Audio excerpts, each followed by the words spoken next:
Alright guys, and welcome back to Armoured Warfare, and today we're taking out probably the weirdest vehicle in the game, or one of the strangest vehicles that you can possibly play in this game. It's a very bit of a curve oddball to the line.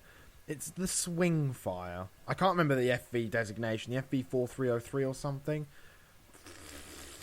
Who cares about that designation? So, Britain has come out with fantastic vehicles like the Chieftain and the Challengers, some absolutely class machinery, and then they brought this out. I think the Swingfire was actually just like a stopgap to put anti-tank missiles onto the battlefield.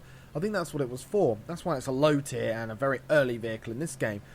So what exactly is the Swingfire? Well, you may have noticed by now, if you've not already played the vehicle or seen one, it has no turret, and the only weaponry it gets is 2 ATGMs per salvo. Now, this is very odd, and it makes the Swingfire very difficult to play, because you have to be stationary for about 2 seconds to lock the missiles on. Then the missiles actually travel at about 200 meters per second, so they have a long travel time, as well, coupled with a 14-second reload and no turret, bearing in mind. You get a very odd vehicle to play, but the one of the redeeming factors about this vehicle is its superbly brilliant camo rating, as I say that and get spotted, but the view range of this vehicle is one of the best in the game. The Swingfire really does have a fantastic view range. The Crab would be happy to have a view range like this thing does. This has a 480 meter view range on my crew setup that I have. And with the retrofits that I have as well, I've tried to increase the damage. Here you go. You can see the ATGMs in action here. Bring them down. They're not even very damaging. About 250, 270 average damage. They really don't do that much damage. To a front of an OF-40 there, what's that? 600 damage with 2 missiles? It's not that much. The T-64, for instance, can do 400 to 500 damage per hit with a heat round. And this really does make the Swingfire hard to do and hard to put out a lot of damage. It's an AFV, so it would suggest to you that it's actually a sort of support vehicle, using the ATGMs to either stop an APS round, like blow their APS out or something, so they can't stop another missile. Which is one nice thing about the dual missiles, is you're firing at an ERC, which I don't recommend you do because it will kill you very quickly. You can stop its APS for one bit, and then you can fire ATGMs it while the APS is reloading with the second missile, albeit it's not going to be much damage, and I really don't recommend you shoot at an ERC in this thing.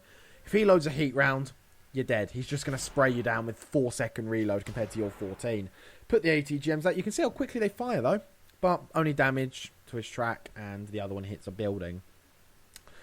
Oh god, the Swingfire. It doesn't even have any armour either. It's just a box. There's no angling. It's about 10 millimeters of armour. There really is no armour to this vehicle whatsoever. You'll see that. BMD, not BMP. Checking. He spotted me. We're just going to sit up here using the good view range.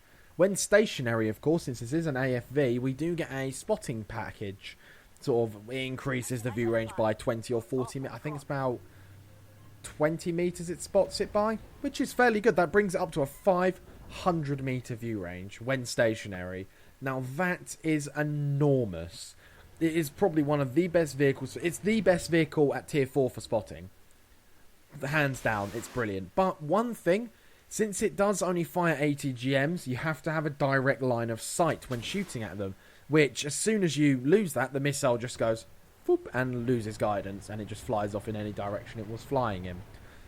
So how are you going to want to take out a Swingfire then? Because I play a lot of tier 4, and these things will spot you, and they will just keep pounding you with ATGM, because they're shape charge. A lot of armour at this tier is just steel or military aluminium. It's not going to stop a shape charge round at all. So how are you going to deal with this thing then? Well, the best way to deal with it is not to take them on head on.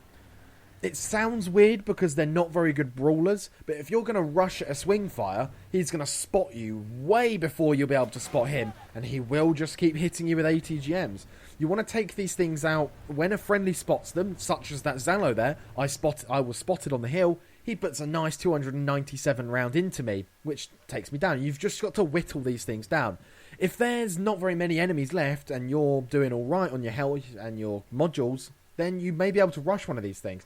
Getting in very close very close, like I mean hugging the vehicle, it's very hard for a swing fire to actually hurt you. Because the missiles fire at 45 degrees upwards, or about 60 to 70 degrees or something straight up, which really impedes them when they're trying to shoot you at close range, because the missile will have to fire up and then swing itself back round within a tiny little space, which I highly doubt the missile will be able to do that. And even then, it will probably just bounce off if you're that close, or it'll just miss. You know, that's one of the best ways of dealing with it. I always get up close to a swing fire when I'm dueling with one. If I'm in a starship, for instance, you can sometimes, very, very rarely, do a massive amount of damage to these things. So much, in fact, that you'll kill them in one shot. Swing fire there, fire one round up. You saw there that the missile just went off. It just couldn't bring himself down. Second missile, I moved a bit closer, and that did manage to strike, but the starship on the other side of the map sniped me and got me. So the swing fire has to be played in a very defensive, very sort of far back sort of support role, because a lot of people will see a swing fire, they don't care about the strategic advantage of having a swing fire, they just see it as it's got massive view range and it shoots ATGMs, it annoys me, I'm going to kill it. So you want to sit on your second line, or in a good position where you can spot for your team and put your ATGMs to work on the sort of T-64s, for instance, those composite armor vehicles, the vehicles that are harder to crack, because the swing fire does have good penetration, about 430 or so, 450 millimeters on the ATGM, which can be more than enough to go through those sort of vehicles, and you want to put those ATGMs to use on those sort of stuff. Spotting them yourself, spotting for the team, and doing generally what an AFV would do. Although I think it would fare better as a light tank with the smoke dischargers and the mobility boost. I think the swing fire would be much better off as a light tank, but AFV is a better designation, I thought. So we did lose that game. We were doing alright up until we lost, of course. So I did 2,239 damage with an Iron Star award, 7 spots, 2 assists, most damage on the team, not bad. Joint second on a kill, came joint second on assists.